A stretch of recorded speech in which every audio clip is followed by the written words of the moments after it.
Hey everybody, welcome back to Kinfolk Farm. I appreciate you guys checking out our video. This is Shane.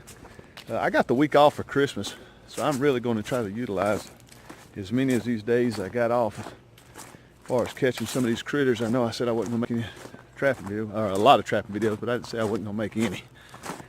So I'm just going to go out here. I thought I'd play with my little camera today and get out here and put out a couple little traps. I got to go back to my neighbor. We're going to visit our neighbor Christmas Eve and take them some stuff, but I want to pick up my traps from him. He's got a bunch of my traps I loaned him. But I put out a couple of traps I seen at the beginning of the video what we bait with. Let me tell you something. I don't think, ooh, that sun's blasting. I don't think there's an animal alive that don't like bacon grease or bacon. We save all our bacon grease, and I use it for trapping. Ooh, that sun is blasting. I use all that for trapping. And I mean, buddy, you got all them chickens. I don't know if y'all see them under them trees, but I'm trying to keep these things alive. And like I said in one of my trapping videos, trapping is a great tool that we need to use to help keep these animals alive. Yeah, trapping is a great way that we help to keep all our animals alive here on the farm. It sure does reduce the risk of losing a lot of them.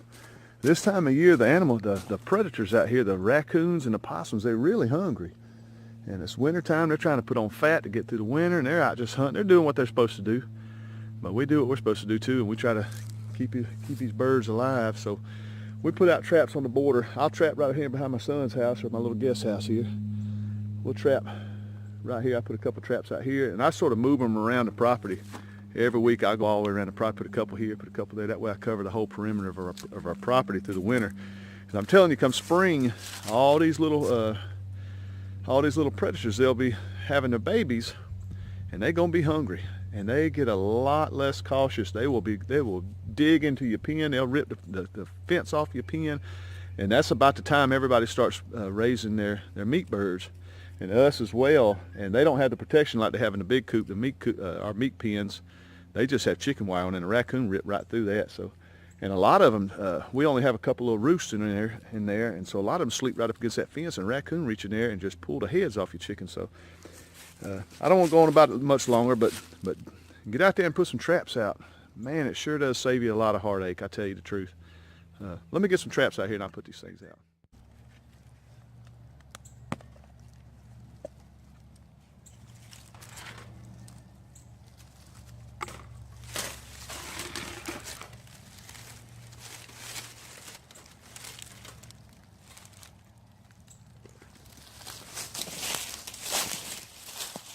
Okay, everybody, we set this trap.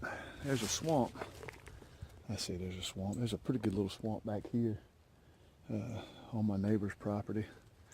This is actually the wood line of the property. I don't know if y'all can see that, but my driveway runs right down that way, and all that's back towards my house. But I like to set a trap with the back right up against a tree. That way they ain't got no choice. They'll go right on in there. And a lot of times I'll just leave a little trail of scent right out through here. But what we use for bait is just regular old dry dog food and bacon grease.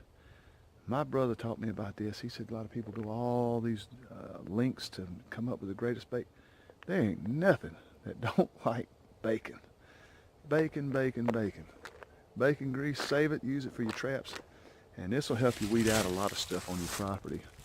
Like I say, I don't know. I'm not trying to get rid of every single animal. I'm just trying to weed these jokers down a little bit where it's not such a heartache on me this summer.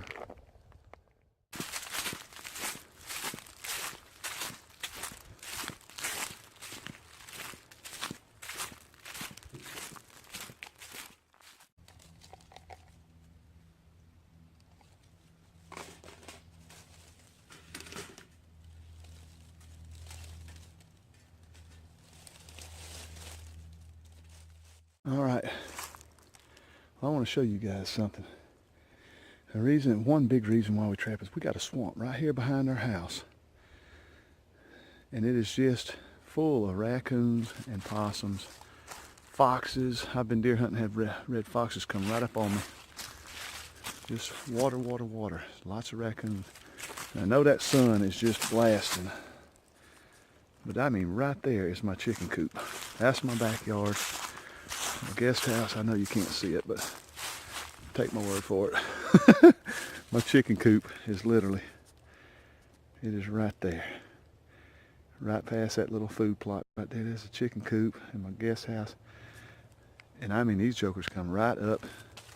We've caught them in the egg box before. I've opened the egg box before and had possums in the egg box. Like I say, that was the first year we moved here. Of course, we thinned a whole lot of them out.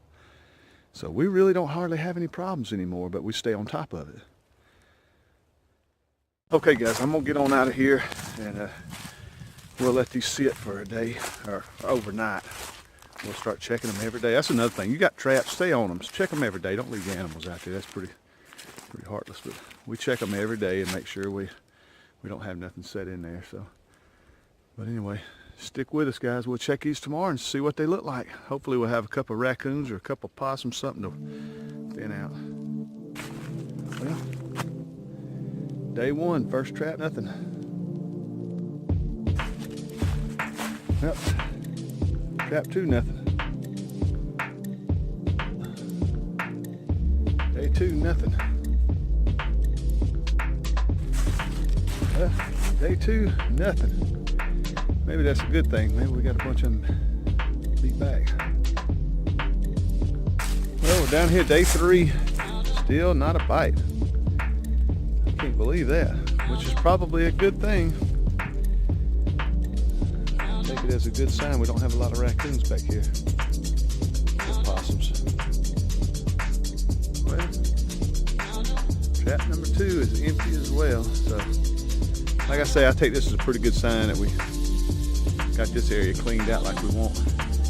We may let them sit one more night just to be on the safe side. We're going to move these things tomorrow. Try on the other side of the property. All right, everybody. This is day number 4. We're coming down here and checking this trap behind the chicken coop, and the door seems to be closed. I see something in there.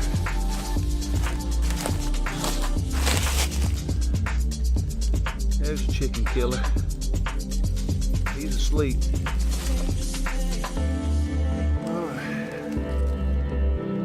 right. We got one.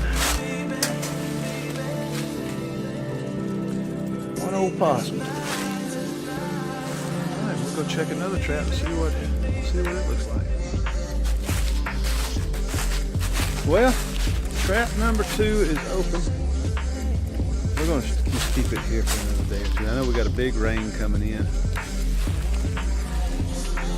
Got a big rain coming in, but I still think we'll possibly catch something out of these woods right here. Well guys, I know for some this might be a tough video, but us here at Kinfolk Farms, we got a lot of chickens and a lot of turkeys and a lot more to come this spring. So I think it's really beneficial that we do just a little bit of trapping to thin down some of these little predators, because these guys can really be devastating on your chickens. And if you have little quail, if you have, I'm not sure, I'm surely they jump in your rabbit pens. They just doing what they do. You know, they got to eat too, but we just try to keep them culled back. We're not trying to get rid of every single one of them.